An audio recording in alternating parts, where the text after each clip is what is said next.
These days, choices can make money or lose money. This is sort of like a part two to how wishful thinking can lead to disappointment. Transformers Rise of the Beast. In the video, I discussed certain choice making with Paramount. I was basically expressing a feel of skepticism towards Paramount on the future of the Transformers franchise when it comes to live action movies. I have come across some news regarding Michael Bay and the topic surrounding G.I. Joe and Transformers, or at the end of Transformers Rise of the Beast, they tease G.I. Joe will be coming, laying down the path for the G.I. Joe Transformers crossover. I'm not really turned off like that. It's kind of interesting with the Hasbro properties, but I know that it's not going to really do much justice for the Transformers. The greatest issue that has been in this film franchise is that humans really take a major seat in these Transformers films. They have so much focus put on them. One thing that I did not really like in Revenge of the Fallen Dark Moon is that they have given so much emphasis with the American military in tackling with the Transformers, thus nerfing the Decepticon threat by making human bullets and other human weaponry effective against these battle-hardened Transformer characters that has been fighting for millions of years. Transformers should have a high combat literacy that should just throw any human experience in military and combat out the window. In the Generation 1 cartoon, the Decepticons were literally military hardware. They started off being made for combat. The creators of the Transformers in Generation 1 was the Quintessons, and they literally made the Decepticons, before they was even called Decepticons, as military warfare machines that is supposed to be weapons for war. Blackout was the introduction of how dangerous these Decepticons were. The human military had to throw all they can to kill these guys. Blackout was the only casualty by the military in the film. They brought all they can to bring down Scorponok, and they still didn't kill him, but they had a few missiles and other explosives to bring down Blackout. These films are like a glory fest for the American military, the first three really. And hey, that's okay. However, sadly, it's at the expense of the strength of the Decepticons. Now, what am I getting at? Now, with this union that's been announced, the CEO at Paramount wanted to get Michael Bay's approval. Michael Bay was against this idea. He felt that it would cheapen his films. Here's a quote. I called him 50 times. I would not let him off the hook. And when he finally stopped dodging my calls, we got him to sign off. This implies that the Bay Formers is still relevant. It is not really confirmed that this is ultimately a reboot, even though the director Stephen King Jr. said that it is.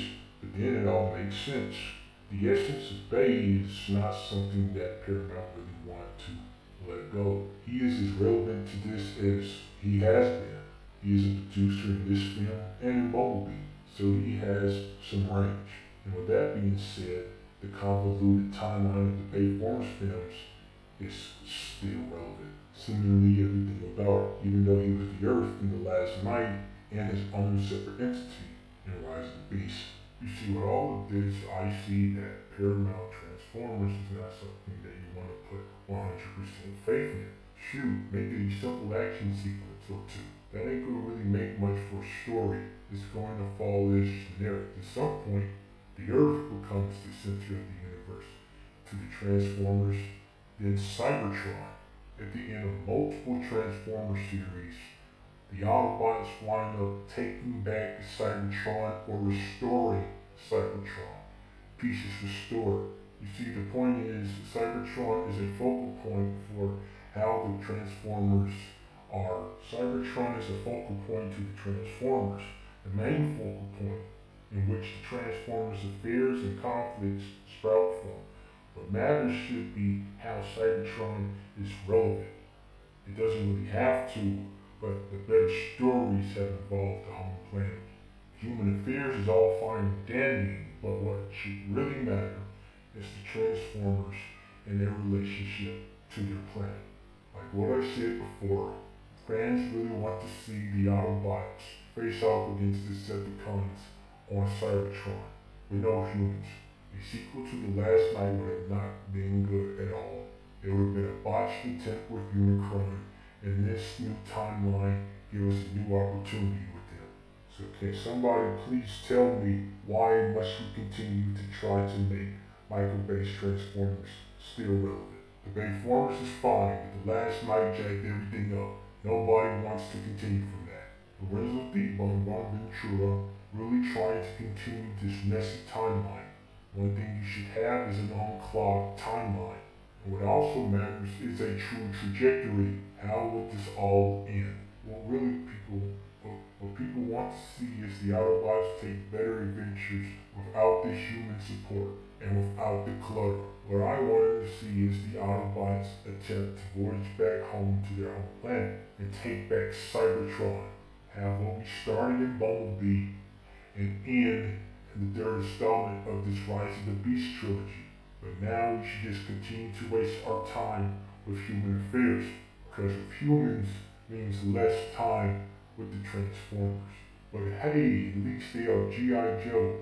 Okay, but what about what has been started with Bumblebee? Will G.I. Joe help the Autobots build a spaceship so that they can voyage home and take back Cybertron? Or will it just be more military and the Autobots again?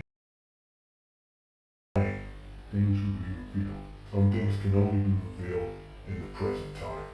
And what is revealed is not only Michael Bay, but all of Paramount for the sucky decline of the Transformers live action movies. We, the viewers, was only looking from the outside.